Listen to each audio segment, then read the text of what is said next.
Hello and welcome to News Trash, the series here on the Geek Show which we look at all things happening in the world of video games, whether it's big and everybody else is rabbiting on about it, or it's small and not enough people are talking about it. Either or, we cover the whole cross-section of video games chatter. My name is Rob, and I really need to be consistent with my intro each week, and as ever I am joined by the co-host and the guy who collects, and reads the news, Prob. Hello! And I will say this, right? Consistency is for fools, right? It's better to be inconsistent and interesting than it is to be consistent and dull. When it's inconsistent, though, I usually have a go at all the YouTube channels, read news stories, and pass it off as their own content. And that's what makes you interesting. It bugs me so much. It's that the reason why you bring this up, listeners, is that how low the bar is for YouTube? Yes. Really? Yes. Okay. Not like due diligence or looking for interesting stories. I will. Oof, right. no. This is how bad YouTube is. Reaction channels make it big on YouTube, and thus far I have only found one that I found to be actually any kind of decent, and that's because it's a guy who's never been introduced to any kind of metal or prog rock or any kind of classical rock music or anything like that, and he's exploring that music for the first time and recording his reactions to it and exploring classical music as well. And that I find interesting. Last week we were talking about, on the last episode, we were talking about Sony closing the PS3, PSP and PS Vita stores. Turns out that whole thing is a little bit more serious and a little bit more, well, I hesitate to call it evil, but it is, than we thought. Well, let's not call it evil. Let's call it reveals a lot about Sony. Yeah, I mean, it's the kind of middle-class evil that you only get in major corporations. Sony apparently didn't bother telling indie devs, especially the smaller indie devs, that they were closing the PS Vita store. Now, the PS Vita was still having games made for it, especially from indie devs. It's a big platform for indie development, and pretty much all of the small indie devs didn't get told. The big developers and the big publishers got told. The smaller ones didn't. Sony even sold a dev kit to one of the small-scale indie devs just last month. A month before they announced the store closures. Now, they would have known. They knew that they were going to close it that far out. Yeah. They're absolutely known. They don't make big, wide-scale decisions to close 3 shop fronts on a whim in a couple of weeks. That's a long decision with many meetings and many sort of financial assessments. They knew they were going to close it, and they're still sold this developer a kit. Yeah. And those kits aren't cheap. And the thing is, you've got so many developers now who are basically cancelling the development of titles to be released on the Vita, while others are rushing to finish the development of these titles for the Vita so they can at least get some kind of income from it. Yeah. It's like 2 months, just shy of 2 months as we speak now, before they start closing. Yeah. And apparently Sony have mentioned that they've got something in the pipeline to go against Game Pass. But yeah, they're not ready to announce it yet. But honestly, I don't think they can compete with Game Pass because they've came out. Jim Ryan, who I believe might be almost done Matric levels of incompetent sort of platform. That bad guy. That bad. He just inherited a better ship. Yeah, no, it isn't. So it takes an awful lot more effort to sink it, which I think he's doing a great job of.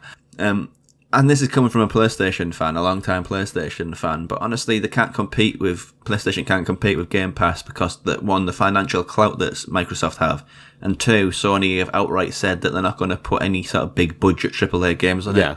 So the point of competing with a service is providing the same sort of service, but different. So if you refuse to acknowledge one of the core aspects of Game Pass, you're not really competing with it. You're not really creating a competing service. You're just basically pandering because you think you're doing what the audience wants. Yeah. Rather than doing what's right. Yep. If you get me. Yeah. But honestly, this past year Well, first off, I think that they released the PlayStation 5 too soon. Yeah. And the decisions that they are making, it's there's a theory in politics, where you do a bad thing, but you're onto a good thing, so everybody will forget the bad thing. Yeah.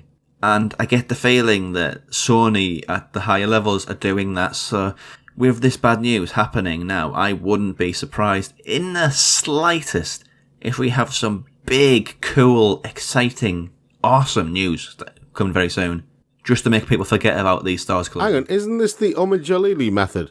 Tell a racially insensitive joke, then belly dance. Yeah, it's the Mr. Burns method as well. But yeah, that's basically it. Racially insensitive joke, and they're just winding up for the belly dance right now, Sony. Exactly. Thank you for lightening that, by the way, because it got a bit heavy. But yeah, Jalili is just warming up on the side of the stage. With his belly. Just to rip his shirt off. But what I said is true. Yeah, it is. What I said is true. It is true. Moving on to interesting story. Now, there's a service called App Annie, which does like analytics for for a variety of apps on both Android and iOS. Now, according to statistics revealed by App Annie in this last week, in the first quarter of 2021, consumers have spent a total of $32 billion on in-app purchases on both iOS and Google Play globally. And to make it just to give you a bit more context on that, 21 billion on iOS and 11 billion on Google Play. And of that, 32% were, basically gaming specifically in-app purchases rose by 32% to 22 billion. So 32 billion spent on in-app purchases, and 22 billion of that is just on gaming. I'd be curious to see how that compares to games like traditional PC or console games in the same sort of window, because that has to be in a competitive level right now. Yeah, on iOS, users on iOS spent $13 billion on games, and that constituted a 30% increase year over year. Google Play was $9 billion on games, which is a 35% increase year on year, which is a massive increase in mobile gaming. I'm curious to see how it breaks down around the globe, where's like the popular hotspots. Yeah. Because this is a thing which is, it gets to the core of why a lot of people hate mobile gaming. Yeah. Because they'll say, oh, it's not on real games, it's on Connect Free games. It's like Merge Dragons or whatever. Or Gardenscapes or Homescapes or something like that, yeah.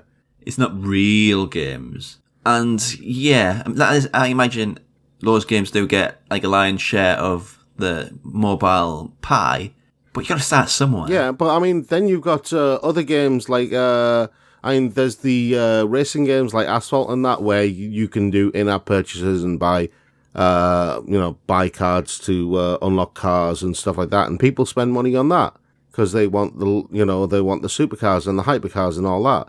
There's all sorts of other games that are very similar. I mean, there's football games where you can basically do what FIFA does with Ultimate Team. Very similar. Yeah. So those are things that happen.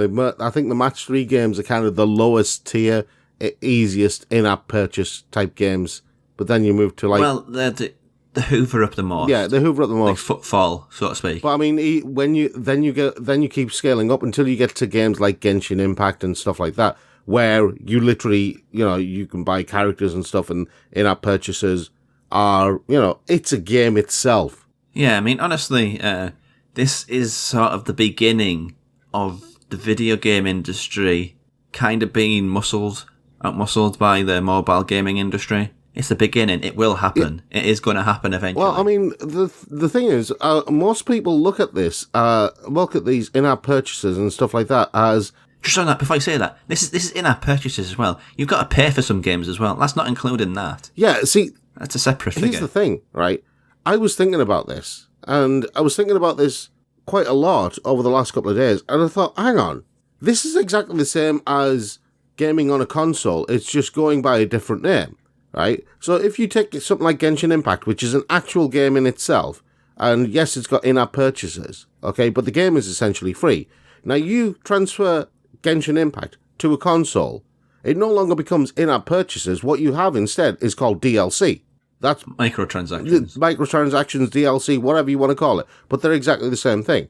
And I think just the difference in terminology is kind of confusing people to think one thing is one thing and another thing is another thing. And it's not. They're both exactly the same. It's this territorial stuff. You know, it's like once upon a time, people didn't call the Wii's not a real console. Yeah. You're not a real gamer if you play on a Wii. Of course you are. And it's the same thing which is happening here with mobile gaming. I do think it's on a path to mobile games being legitimate games rather than little time wasters. Yeah. But that won't happen overnight. Yeah. I mean, honestly, with normal gaming, that wasn't an instant thing. Yeah. Like the original games were kind of very pick up and play by design, early gaming, and that's the sort of place which mobile gaming is at right now. It's very dip in, pick up and play. Yeah. Speaking of in-app purchases, right? Loot boxes. Now, this is kind of a serious story, so hold on to your pants. Anyway, new research from the universities of Plymouth and Wolverhampton have robustly verified a link between loot boxes and problem gambling, and have also found that large numbers of children are opening loot boxes. This is old news, though. No, everybody knew this. This is news that everyone knew, but now it's like robustly verified with actual peer-reviewed university research. So companies like EA... Could have just asked a random guy in the street and they'd have saved millions of pounds in that study. Yeah, but the thing is, companies like EA and others have always been able to argue the case that loot boxes weren't a form of gambling because there was no... No, Rob. No. There are surprise mechanics. Yes, but this is the thing. They've been able to use that argument because there's been no actual scientific research into this. Now there is. And now there is a direct link confirmed from peer-reviewed university research. Well, actually, is it peer-reviewed? I don't know. I will double-check on that. But it is actual university research. And if it gets peer-reviewed and they actually confirm the data, then EA have no legal standing to call it surprise mechanics. They have to call it gambling. Yeah. Yeah, I mean, honestly, the surprise mechanics thing really worried me. I mean, where did I go to, did they go to mechanics where all the people who work there are hiding in cupboards and you just go around saying, hello, is anybody there? Can you help me? My car's a bit tricky. It keeps on ticking over. Yeah. And then somebody goes, you never expected me, did you? Yeah. I'm a surprise mechanic. Because honestly, that's very condescending what that spokeswoman for EA did at that review into the Ultimate Team. And honestly, it's one of these things, isn't it? When a new generation comes, you hope that it sort of looks at itself and addresses itself. Yeah. And that wasn't going to happen. No. It took something like, governments to actually do what they're paid to do and represent people to do. Well, I mean... And actually say, you know what? People are getting manipulated and conned out of money here. This is gambling and it's not addressed as gambling and it's not legalised or... Do you know who actually... any of the laws surrounding gambling in these mechanics. Do you know who actually commissioned the research? Was the charity Gamble Aware. Yeah, so they should. Yeah, and they found that of the 93% of children who play video games, up to 40% opened loot boxes. It also found 12 out of 13 studies on loot boxes established unambiguous connections to problem gambling behaviour, with young men the most likely to use loot boxes and young age and lower education correlating with increased use. So loot boxes are clearly aimed at a younger audience and lead directly to problem gambling. You really don't want to dig into the economics of the companies who go for this. Yeah. You called the PlayStation shutting this store and not telling indie developers as a mild level evil. Whereas the mechanics of loot boxes and targeting problem gamblers, that is high, ultimate, intentional evil. Yeah. I mean, the terms they've got for people who spend a lot of money, calling them sharks. No, whales. Whales, sorry. yeah. They're targeting whales. And a white whale is somebody, I think, with both a lot of money to spend and an addiction. So they target these people intentionally. And the thing is... And the fact that they're getting called out on it is good. Thing is, this research actually does cover the whales aspect of things as well. I might have got my terminology a bit off because it's been a while since I've looked into it. But yeah, they do have terms for specific types of people which they can fleece. Yeah, they do call them whales. The ones who... And the thing is, the research does focus on the aspect of them targeting whales as well. There's a lot in this research, and I'm actually curious about reading into it because it is something that interests me. So I'll have a read into that. Anyway, leaving one scummy company to one side, and should I call them this? Maybe not. We'll see. Activision. Yeah, you can okay. I mean, the fact that Bobby Kotick, one of their chief executives, is complaining to the internet to stop putting him in pictures with horns because he lays off like countless people and gets £20 million in like bonuses annually. Can I just point out? Yeah, I think that they're not a morally upright company. No. Let's just let me just highlight just how much I consider Activision to be a Marvel villain. They recently appointed a company veteran to the position of Chief Financial Officer. Do you know what that guy's name is? What? Armin Zerza, which is remarkable. Very close. It's very close, isn't it? You know who Activision make me think of within the Marvel continuity? Roxxon Industries. Yes. So at the top, there's a guy who's actually what does Roxxon turn? He's a Minotaur, isn't he? I should have said that because it might be a spoiler for people who are going to see it's for loving. It's really well known. He's a Minotaur or something like that. He's some kind of... So Bobby Kotick is secretly a Minotaur. Is that why they keep drawing horns on him? Yeah, because it keeps on paying attention. Video Games Chronicle Editor-in-Chief Andy Robinson has come forward and said that both his and his outlet's Twitter accounts were temporarily locked as a result of a DMCA claim from Activision because they reported on news of a leak of a new Call of Duty map, Call of Duty Warzone map. Now, they were reporting on something that had already come out kind of in the public domain, but Activision still leveled a DMCA at them. And it's not the first time Activision have done this. They did it last year as well. So I have to wonder, is this a legal thing that they can do?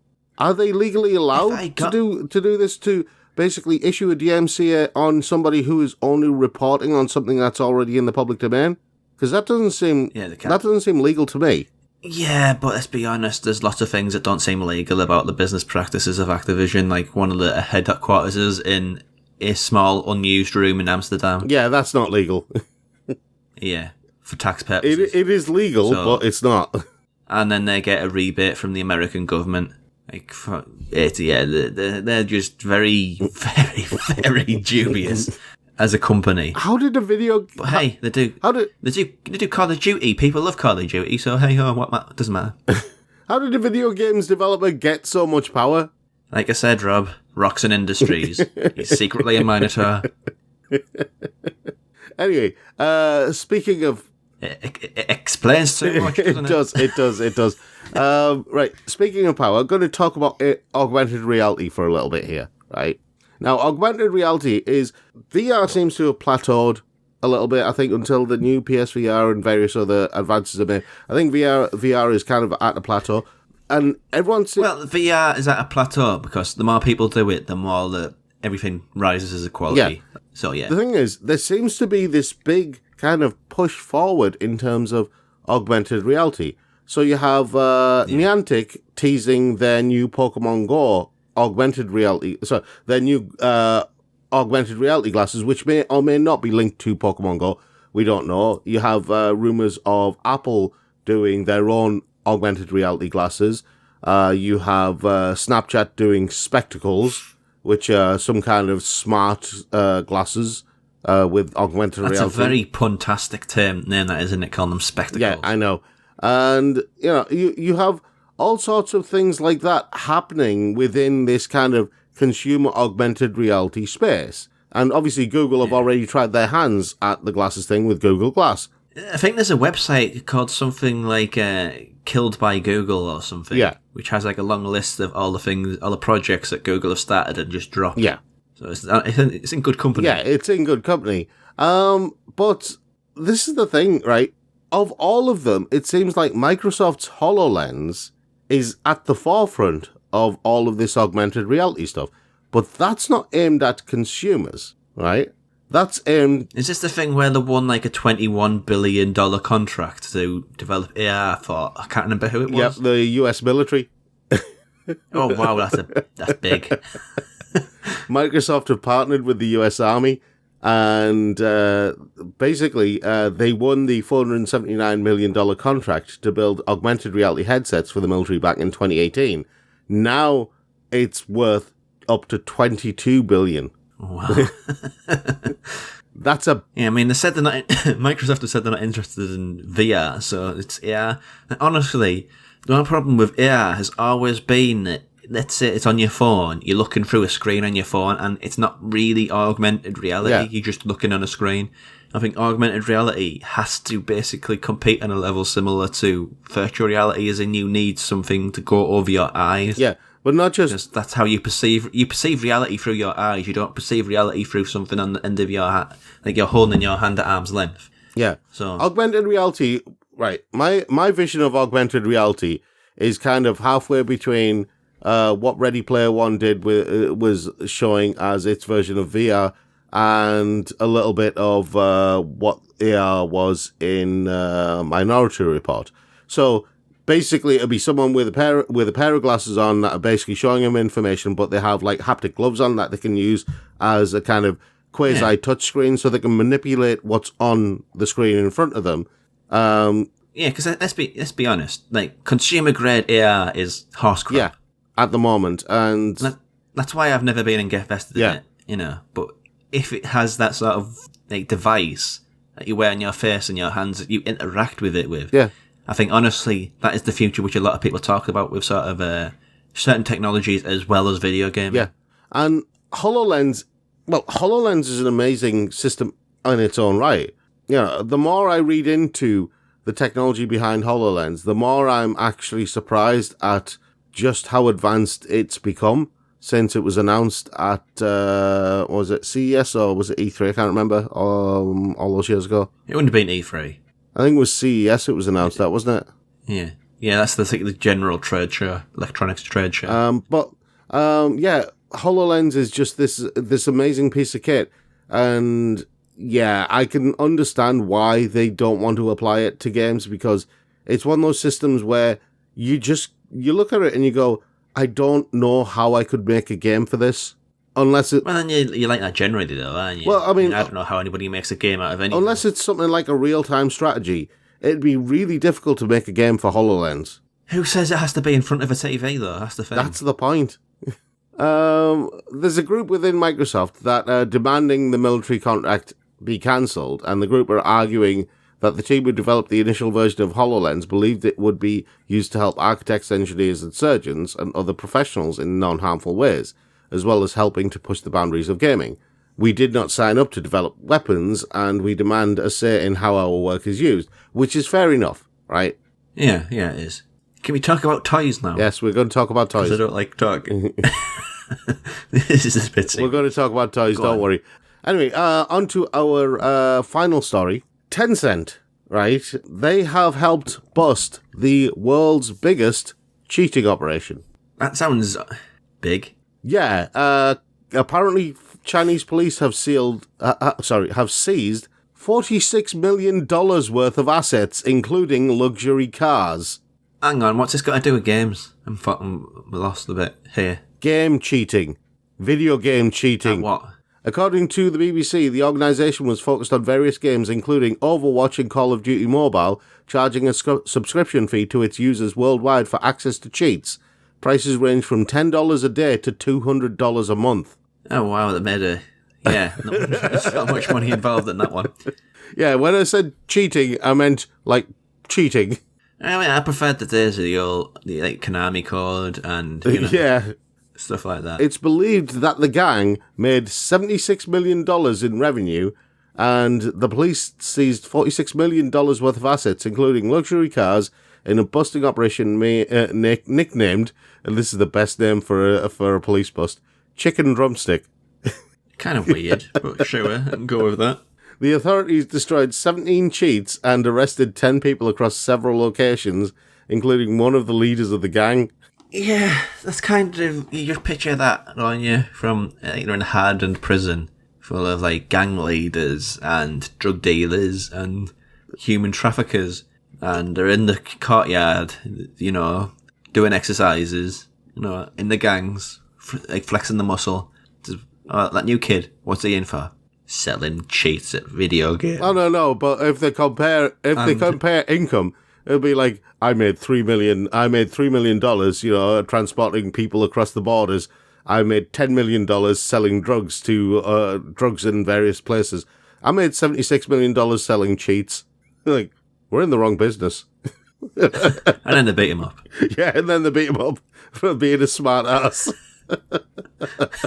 Yeah, but it's just such. It's really weird, isn't it? It like plays into a lot of the things that I don't want to sound like old man shouting at the sky, but video games have really changed. Yeah, it's like this is similar to the way in which the money that people make from playing video games. It's once upon a time, video games are just sort of like this little nerdy thing on the side, but it's stories like this. It's stories like the money, the figures that are made through e-gaming, esports champions, that shows you just how much the industry has evolved from like bedroom coders on like ZX Spectrums and Commodores and Amigas to £76 million dollars, international dollars, but still. At a cheats ring, a global cheat ring, it's not even the same industry anymore, is it really? It's just so... I'm going to throw you a little bit of a curveball now, right? A little bit of a curveball. Now, you remember I said Tencent helped to bust the world's biggest cheating operation, yeah? Yes, the world's biggest independent games company, Tencent. Now, through posts... this was mentioned on the Chinese Weibo. The team behind the company's Guardian plan, which aims at preventing cybercrime, was thanked during the press conference reporting the operation, but it's as yet still unclear what exactly Tencent's role was. That's mysterious, isn't it? I'm like, that's not mysterious and also a little bit unnerving at the same time. What exactly did Tencent do for them to be... I mean, okay, the Guardian plan is there to prevent cybercrime. Fine. Okay. What else did they do? I mean, do they have, like, their own, like, private army or something like that they're sent in? Well, that's what a lot of, like, sci-fi does, doesn't it? How all the countries aren't relevant anymore. The world is governed by organisations. Yeah, I mean... Tencent are getting in there. They're getting in there early. It's Deus Ex Human Revolution, isn't it? It's like all the cyberpunk fiction in the world is coming true now. So it's not going to be called China in the future. It's going to be called Tencent Huawei. And this is a smaller story, but it's just something that kind of... But yeah, the cyberpunk thing. Apparently, cyberpunk developer CD Projekt Red screwed it up so much. They're going to like basically readdress entirely what they're doing. Make a second studio and start making Witcher games as well, because I think they just upset too many people. Yeah. Spaghetti, we kind of screwed this up. Yeah, I mean, do you think we're ever going to see a war between like Activision and Tencent? Is it going to be like, thumbs across the Pacific or something like that? Yeah, like Activision-Blizzard will buy EA, so Activision-Blizzard EA will declare war on the Tencent nation. Yeah, but Tencent will probably buy like a bunch of the Japanese developers, won't they? Yeah, because they're secretly, quietly buying everybody. Yeah. People don't realise how powerful they're becoming in the background. I mean, I can see companies like, Nexon already has a stake. I wouldn't say it's got a stake, but it's got influence in companies like Konami and Capcom and that for them to throw funding at these companies. So yeah, we'll see how it goes because Nexon's a massive company as well. Yeah, it's getting. I mean, I said this last week how everybody's clanning up. Basically, what's happening is video games is getting into the studio age of Hollywood. Yeah. Where everything is under the studio system. Oh, wow. I just thought if it's getting to that point, do you think we're going to see what happened during the studio age of Hollywood happen in the video games industry? Yeah, lots of like seedy ass crap happened in. So yeah, it's basically already there. There's already seedy, horrible stuff happening in the video game industry. So yeah, we're already there. Right? They thought they'd get in before the studio system really sinks its teeth in. Oh wow! All we need now in the video game industry is some murders in the background, and they're pretty much like for like with how it was in that era of Hollywood. Yeah, if you're curious, look into the stuff that happened during that era of Hollywood. It's surprising how people in Hollywood don't mention it, and they don't talk about it these days. No. There's a podcast about it. I'll put the link in the description, but I'll put the link in the description because I literally can't remember what it's called. But yeah, there's a lot of stories. Yeah, there's a lot of stories, and if we're entering that era of video games, then I'm actually curious what's going to happen next. I'll sit there with the popcorn, ready and waiting. Yeah, and on that, I think that's all we can really talk about this week. So if you're listening to the podcast version of this, stay tuned in the upcoming half, because I believe it's either my Games Marmalade we took a month off for that, or Impossible Mission. But either way, if you like it, give us a rating on your podcast provider of choice, because that's the sort of thing which allows us to be seen in a marketplace which is suffocated by thousands of terrible podcasts from San Francisco. Little things like us need help to stand on our own 2 feet. Also, as our Patreon, patreon.com/thegeekshow. Lots of plans there, lots of stuff happening. But yeah, that's it. Like, subscribe, comment, you filthy animals. And until next, I'm not calling you filthy animals. A Home Alone reference just slipped out my mouth for whatever reason, I don't know.